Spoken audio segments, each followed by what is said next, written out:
किशोरी जी स्वयं तो दही बेचने नहीं जाती, पर सब सखियां जाती हैं, तो किशोरी जी सोचे पूरे दिन अकेली मैं कहा करूंगी, तो मैं भी इनके संग चली जाऊं। तो आज सब सखियन के संग दही बेचन के काजे सब गोपी जा रही हैं और किशोरी जी उनके साथ यमुना पल्ली पार गई। अब यमुना पल्ली पार गई, वादना ऐसा योग बनो कि कोई दही खरीदे वारो आयो ही नहीं, दही विक्रय भयो ही नहीं। शाम को समय है गयो, किशोरी जी ने सब सकीन से कही अच्छा अब चलो, वापस चलो, ज्यादा रात्रि है जाएगी, विलंब है जाएगा, कीर्ति मैया फिर बहुत डांटे, चलो वापस चलो। जैसे ही वापस जावे को तैयार भई, यमुना जी के तट पर पहुंची। मंदम मंदम सूर्य अस्त हो चुके, धीरे धीरे अंधेरा हो रहा था। किशोरी जी सब सकीन से कह रही अरे जल्दी करो, जल्दी कोई नौका की व्यवस्था करो, पल्ली पार चले। क्षमाजू आप विराजो, हम देखें कोई नौका मिले तो आपको बताएंगी। सखियां सब ऊपर चढ़ चढ़ करके और महाराज यमुना के तट पर देखें, पर दूर दूर तक कोई नौका दिखाई नहीं दी। हे श्यामाजू, आज तो श्री यमुना जी ने हमारी परीक्षा ले ली है, दूर दूर तक एक भी नौका नहीं है और ना ही कोई नौका चलावे वारो दिख रहा है। हे श्यामाजू कहा करें, अरे ऐसे मत करो, कीर्ति मैया बहुत डांटेगी, अरे पिताजी बड़े व्याकुल है रहे होंगे, मुझको जल्दी पहुंचना है घर, मैं काई को आ गई तुम लोगन के संग, आज ना आती तो ठीक रहतो। अरे जब जमुना पल्ली पार जानो तो मैं क्यों आई, वहीं के वहीं रही आती। बेचारे पिताजी ढूंढ रहे होंगे, चिंता कर रहे होंगे, कहाँ चली गई श्यामा। अरे आप चिंता मत करो, हम फिर से देखें कोई नौका मिले तो। सखी ने जाकर के फिर से देखी, इतने में ही एक नेक्सी सी नौका में, और नेक्से से गोपाल जी बढ़िया सुंदर वस्त्र पहने, ऊंची धोती पहने, सिर पर ढांटो बांधे, छोटी सी अपनी नौका वहीं अकेले ही चला रहे। ठाकुर जी अपनी नौका चला रहे हैं, छोटी सी नौका, नेक्से से बटुआ से ठाकुर जी। इतनी बड़ी नौका है कि ठाकुर जी जैसो एक और आ जाएगा, बस बात से ज्यादा जगह नहीं है नौका में। अकेले ठाकुर जी चला रहे हैं, इतने में गोपी ने ऊपर से देखो, थोड़ी थोड़ी शाम ढल गई है और शाम ढलवे पे नौका तो दिख रही है लेकिन नौका चलावे वालों ना दिख रहा। ठाकुर जी शाम में विलीन है गए। अरे श्यामाजू एक नौका तो दिखाई दे रही है छोटी सी, और वह नौका में गदमदरा सो छोरा और बैठो है। श्री जी बोली कछु करो, कैसी करो, कोई भी उपाय करो, नौका बुलाओ, मोकू जल्दी ब्रह्मानु जी के पास पहुंचना, मैया बाबा बड़ी चिंता में होंगे, आप चिंता मत करो, हम अभी बुलावे। सब गोपी गई, गोपी जाकर के सब अटारी चिल्लाने लगी, ओ मलाके, ओ नाव चलावे वाले, जल्दी अपनी नौका लेके आए यहाँ पे। ठाकुर जी धीमे धीमे नौका चला रहे, नौका चला रहे तो रुक गए, और रुक करके एक बार देखी और देख करके फिर दूसरी तरफ देख करके अपनी नौका चलाने लगे। गोपी बोली बड़े अहम में बैठो ही तो नौका वारो, देख को मुंह फिर ले अपनो, ओ भैया नौका वारे, ओ मलाके, ने अपनी नौका लेके आ जल्दी, इस पार हमारी श्यामाजू पार करेंगी। ठाकुर जी बोले पहले तमीज से बोल ले, मलाके चिल्ला रही, कोई मलाको थोड़ी हूँ मैं, कोई नाव चलावे वाला हूँ यहाँ पे। जी मेरी नौका है, मेरी खुद की नौका है, मेरे बाबा ने छोटी सी मोकू बनवाई है, जहाँ मैं बैठ के कभी कभी जमुना जी की सैर करूं मैं, कोई आर पार करवे वारो कोई मला ना हूं मैं। कहाँ से आ गई है जोर जोर चिल्ला रही, मलाके। ठाकुर जी की बात सुनकर के गोपी बोली अरे ये तो मान कर रो है, रूठ रो है। दूसरी गोपी बोली अरे कैसे श्यामाजू को पार करनो भैया, दूसरी नौका दिख नहीं रही है, जय को बुलाओ, ने प्रेम से बुला लो। गोपी सब कहने लगे अरे मलाके, ओ गदमदरा से कारिया, अपनी नेक्स्ट सी नौका लेके इतकू आजा। प्रेम से जब बुलाने लगे, ठाकुर जी बोले नेक देख के तो आऊं, कहा है रो, चल दो। अब नेक्स्ट सी अपनी नौका ठाकुर जी वाकू लेकर के, और कभी तो वह खूब तेज गति से चलाने लग जाएं, और तेज से चलाते चलाते कभी कभी ठाकुर जी रुक जाएं, पतवार को धर दें और अपने हाथ पामन ने फैला के भाई में सो जाएं। गोपी के अरे नेक जल्दी कर ले, बीच बीच में कहाँ रुक जाए करे। बोले मेरी नौका, मेरे बाबा ने मोकू बनवाई है, मैं कोई मजदूरी ना कर रहा हूँ, जब मन होगा तब आऊंगा पल्ली पार। खूब ठाकुर जी कभी नाचने लगे, कभी गाने लगे, कभी उछले, कभी सो जाएं। धीरे धीरे करके नौका लेके आए। सखीन ने जाकर के कही भैया हम कोई 7-8 गोपी हैं, दही बेचन के काजे या गांव में आई हैं जमुना पल्ली पार, अब दूर दूर तक कोई नौका दिखना रही है, शाम ढल रही है, नहीं भैया तू कृपा कर दे, हमें पल्ली पार पहुंचाए थे। ठाकुर जी बोले पहले तो दूरी से बात कर, माँ कोने में चली जा, आ रही है चढ़ रही मेरी नौका में, ऐसा मोटो ताजो तेरो शरीर चढ़ गई, नौका टूट जाएगी मेरी। और तुम कितनी सखी बताई? बोले 6-7 सखी हो, सबरी बैठ जाओगी, कहाँ लोगो मेरी नौका को। बोले अरे भैया मान जा, आपत्ति काल में तो इतना कर ही सके, हम सबरी लटक जाएंगे, कोई यहाँ लटक जाएगी, कोई पल्लंग को है जाएगी, बैठा के पार कर दे। ठाकुर जी बोले मैं ना कर रहा हूं पार, अब यहाँ ठाकुर जी नाम बना बैठाऊंगा। और जैसे ठाकुर जी अपने नाम में बैठ के जान लगे, सबरी नाम पकड़ ले, अरे तेरे हाथ पांव जोड़े भैया मत जावे। इतने में किशोरी जी ने मन में विचार किया, इतनी देर है गई, ये कहाँ बातचीत चल रही है, चल के तो देखूं। तो हमारी टीले के पीछे से श्री जी अब चढ़ करके आ रही है वहां की तरफ, और जैसे ही टीले के ऊपर किशोरी जी पधारी, लड़ते झगड़ते ठाकुर जी ने एक दृष्टि से नेक श्री जी को देखो। श्री जी को देखते ही ठाकुर जी की ना हाँ में परिवर्तित होने लगी। भैया तेरे हाथ पांव जोड़ रहे ने, पार कर दे। अच्छा अच्छा अच्छा ठीक है कर तो दूंगो, लेकिन पहले मोकू सबरी सखी आके दिखाओ तुम्हारो शरीर कैसो है। और तुम्हारो कहीं वजन ज्यादा भयो तो मैं ना बैठाऊंगा अपनी नाम में, मेरी बाबा ने बनवाई है मेरे काज नाम, ऐसे थोड़ी सबन को बैठा लूंगा। सब सखियां आई।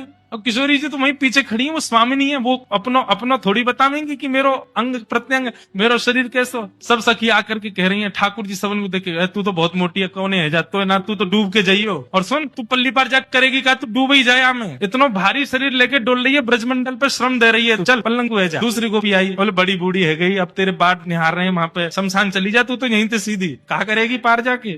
सब गोपीन को ठाकुर जी रिजेक्ट करते जा रहे हैं और श्री जी वहीं खड़े। ठाकुर जी बोले पहले तो दूरी ते बात कर, माँ कोने में चली जा, आ रही है चढ़ रही मेरी नौका में, ऐसा मोटो ताजो तेरा शरीर चढ़ गई, नौका टूट जाएगी मेरी। और तुम कितनी सखी बताइए? बोले 6-7 सखी हो, सबरी बैठ जाओगी, कहाँ लोगो मेरी नौका को। बोले अरे भैया मान जा, आपत्ति काल में तो इतना कर ही सके, हम सबरी लटक जाएंगे, कोई यहाँ लटक जाएगी, कोई पल्लंग को है जाएगी, बैठा के न पार कर दे। ठाकुर जी बोले मैं ना कर रहा हूँ पार, अब यहाँ ठाकुर जी नाम में ना बैठाऊंगो। और जैसे ठाकुर जी अपने नाम में बैठ के जान लगे, सबरी नाप पकड़ ले, अरे अरे तेरे हाथ पांव जोड़े भैया मत जावे। इतने में किशोरी जी ने मन में विचार किया, इतनी देर है गई, ये कहाँ बातचीत चल रही है, चल के तो देखूं। तो हमारी टीले के पीछे से श्री जी अब चढ़ करके आ रही है वहां की तरफ। और जैसे ही टीले के ऊपर किशोरी जी पधारी, लड़ते झगड़ते ठाकुर जी ने एक दृष्टि से नेक श्री जी को देखो। श्री जी को देखते ही ठाकुर जी की ना हाँ में परिवर्तित होने लगी। भैया तेरे हाथ पांव जोड़ रहे ने, पार कर दे। अच्छा अच्छा अच्छा ठीक है कर तो दूंगो, लेकिन पहले मोकू सबरी सखी आके दिखाओ तुम्हारो शरीर कैसो है। और तुम्हारो कहीं वजन ज्यादा भयो तो मैं ना बैठाऊंगा अपनी नाम में, मेरी बाबा ने बनवाई है मेरे काज नाम, ऐसे थोड़ी सबन को बैठा लूंगा। सब सखियां आई। और किशोरी जी तो वहीं पीछे खड़ी है, वो स्वामिनी है, वो अपनो थोड़ी बतावेंगी कि मेरो अंग प्रत्यंग मेरो शरीर कैसो। सब सखी आकर के कह रही हैं ठाकुर जी सबन को देखे, तू तो बहुत मोटी है, कौन है जातो है ना, तू तो डूब के जाइयो। और सुन तू पल्ली पार जा करेगी का, तू डूब ही जाए हमें, इतना भारी शरीर लेके डोल रही है, ब्रजमंडल पे श्रम दे रही है, चल पलंग को जा। दूसरी गोपी आई, बोले बड़ी बूढ़ी है गई, अब तेरे बाट निहार रहे हैं वहां पे, शमशान चली जा, तू तो यहीं से सीधी कहा करेगी पार जाके। सब गोपीन को ठाकुर जी रिजेक्ट करते जा रहे हैं और श्री जी वहीं खड़ी है अभी ऊपर वह मिट्टी के टीले पे। और ठाकुर जी ने सब सखीन से कह दी, बोले ना पार ना है सको, तुम लोगों ने ना बैठाऊं, मेरी नौका में इतना बल ही ना है, वो मेरो भार भी बहुत मुश्किल से संभाले। कोमल सो बड़ो कोमल सो, बड़ो सहज सो, बड़ो निर्मल सो, बिल्कुल जैसे पंख को वजन रहे ना, ऐसे वजनवारी कोई बैठे तो बैठ जाए हम, और कोई ना बैठ सके। तभी ठाकुर जी ने श्री जी की ओर देखो और श्री जी की ओर देख के बोली, वो कौन खड़ी है ऊपर? ललिता विशाखा बोली, नजरे नीचे कर ले, मोहम्मद देखियो, हमें तो तू बड़ो बता रहा मोटी धाम धुल्लो सी और जन काका कह रहा हम ते, उन पे दृष्टि मत डाल लियो, नहीं तो यहाँ कछुआन ने खवा जाएंगी तो हम। अच्छा मोए लगे तुम सबन की स्वामिनी जई दिख है। बोले हाँ हमारी स्वामिनी है। तो सुन तू भी यहीं बैठी रहो, अपनी स्वामी जी को यहीं बैठाती रहे, मैं तो जा रहा हूँ नाम में बैठ के। और जैसे ठाकुर जी जाने लगे, ललिता विशाखा दौड़ी, अरे ना तू तो बुरो मान जाए लाला, बुरो काई को मानना है, अरे हम तो इतने प्रार्थना ही तो कर रही है, तू नहीं माने को देख दूर दूर तक कौन अबला नारीन को ऐसी रात्रि में कौन छोड़े। ठाकुर जी बोले मैं भी तो अबला पुरुष हूँ, मैं हूँ तो अकेलो ढूंढ लो, मेरे अम्मा बाबा मेरी बाट निहार रहे हैं घर पे, ऐसे तो ना रहूंगा मैं हूँ जा रहा हूँ मेरे घर। बोले देखो एक ही बात है, बैठेगी तो केवल वो ही बैठेगी और कोई ना बैठेगा, या नौका में और कोई को ना बैठाऊंगा। ललिता विशाखा एक दूसरे को मुख देखने लगी। सब सखी बोली कहा करें? बोले किशोरी जी के पास चलो।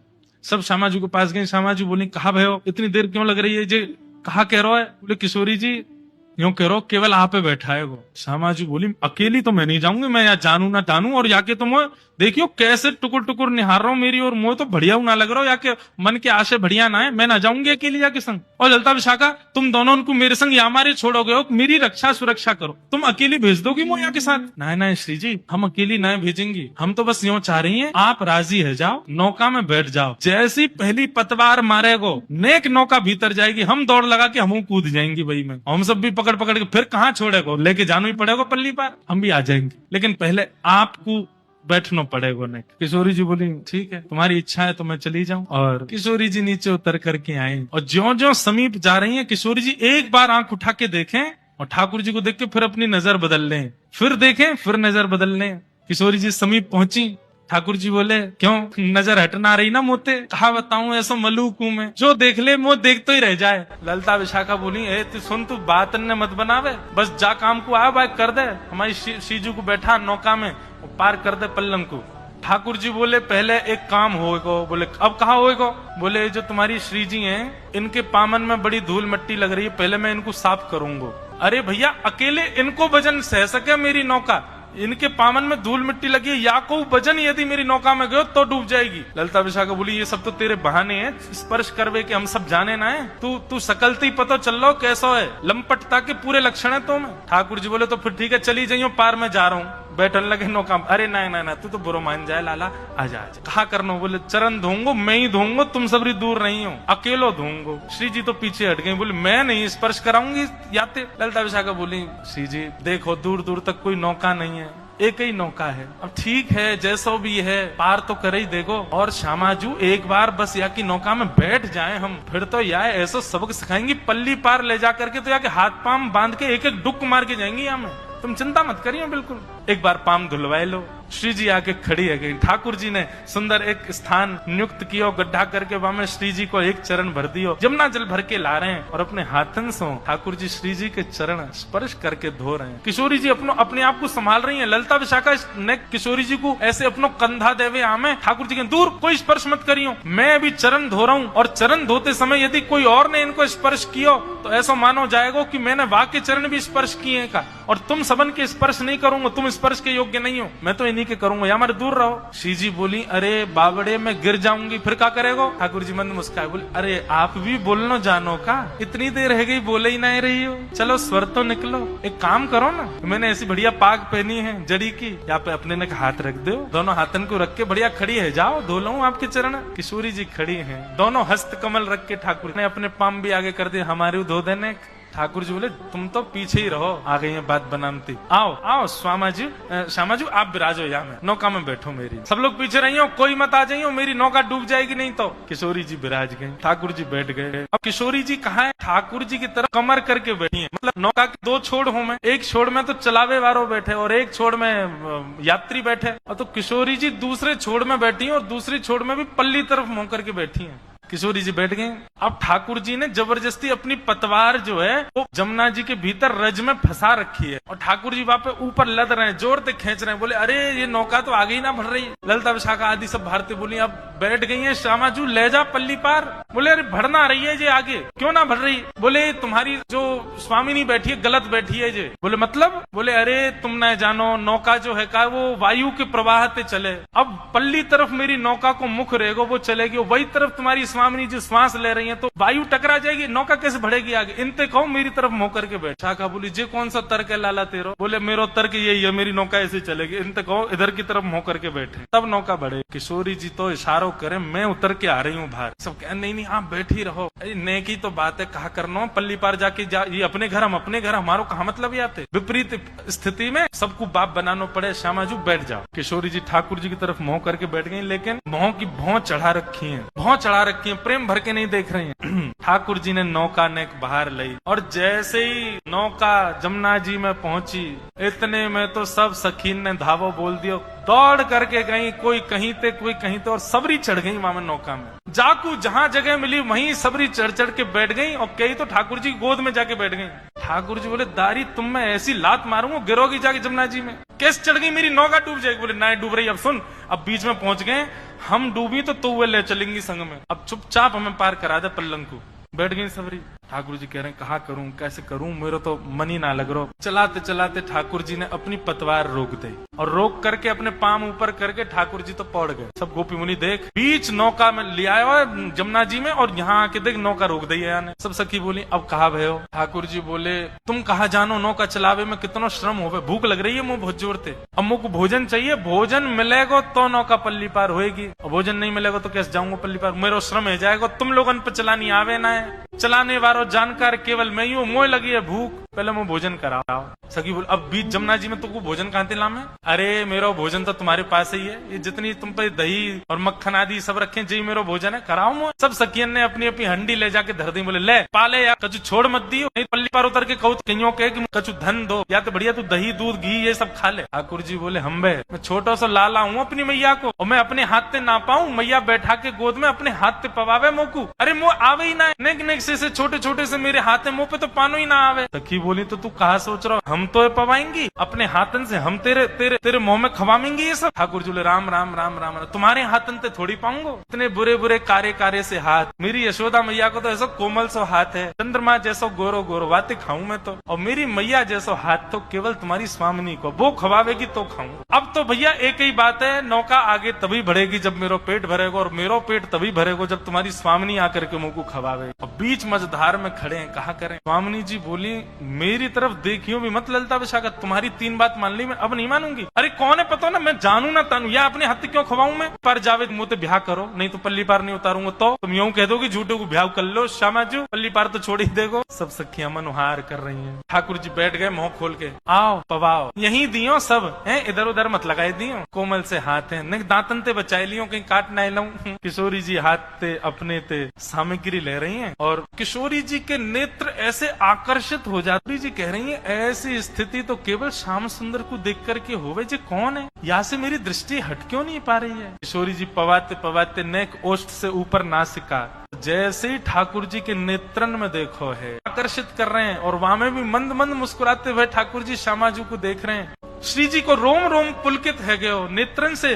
अविरल अश्रुधार गिरने लगी, मन रूपी मयूर नृत्य करने लगो। जी किशोरी जी को देख रहे हैं, किशोरी जी ठाकुर जी को देख रही हैं। पीछे खड़ी सब सखियां मन में विचार कर रही हैं, जी कहा भयो भैया ये स्तब्ध क्यों है गए दोनों। ललता विशाखा ने जाकर के किशोरी जी को नेक चेतायो, तब श्यामाजू को नेक होश आयो। होश आती अपने आंख मीड़न लगी, बोले नहीं नहीं नहीं श्याम सुंदर नहीं है। श्याम, अरे मुझे ऐसा लगी श्याम सुंदर तो नहीं, अरे इतना बुरा श्याम सुंदर, श्याम सुंदर तो बड़ा सुंदर है श्री जी, जो श्याम सुंदर थोड़े ही।